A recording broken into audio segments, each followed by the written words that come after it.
Curious ang talent manager comedian na si Showbiz Insider na si RG Diaz kung bakit hanggang ngayon ay wala pa siyang natatanggap na tugon mula sa kampo ni Enrique Hill.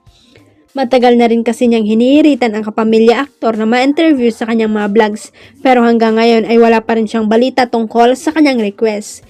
Sa isa sa mga episode ng Showbiz Update na ipinalabas noong December 19, kinumusta ng kanyang host na si Mama Loy ang samahan nila ng binata. Humihirit ako ng interview kay Enrique. Diyos ko, kung sino-sino na nilalapitan ko walang balik sa akin, saad ni RG.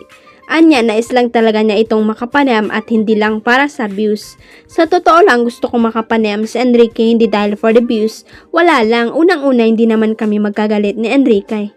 Chika pa ni RG. Kwento naman ni Mama Loy noong pandemic raw ay dumalaw pa sila sa bahay ng aktor.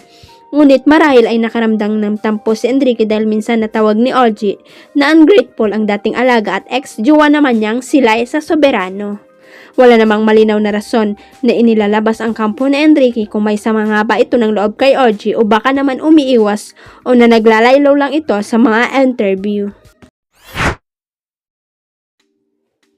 Noong Biyernes ay ginanap ang red carpet premiere para sa pelikulang The Kingdom na pinagbibida ni Vic Sotto at Piolo Pascual. Isa ito sa pelikulang kalahok sa Metro Manila Film Festival 2024 ngayong Kapaskuhan. Kabilang din sa naturang MMFF entry si Sue Ramirez.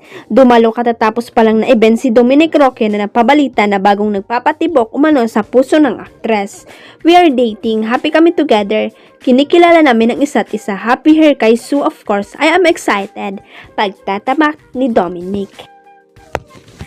Matatandaan na kumpirma ang hiwalay ni Sue at dating kasintahan na si Abby Benitez noong 1 buwan lamang. Tumagal ng 5 taon ang relasyon ng dalaga at aktor-politician. Controversial din ang naging hiwalayan ni Dominic at Bea Alonzo na muntikan ng mauwi sa kasalan ang relasyon noon. Ngayon ay masaya na umano ang dalaga sa kung anong mayroon sa pagitan nila ni Dominic. I am so happy. What's new guys? Enjoy that information. Enjoy kami. Enjoy lang din kami. I am so happy for the support. Makaulugang payag ni Sue.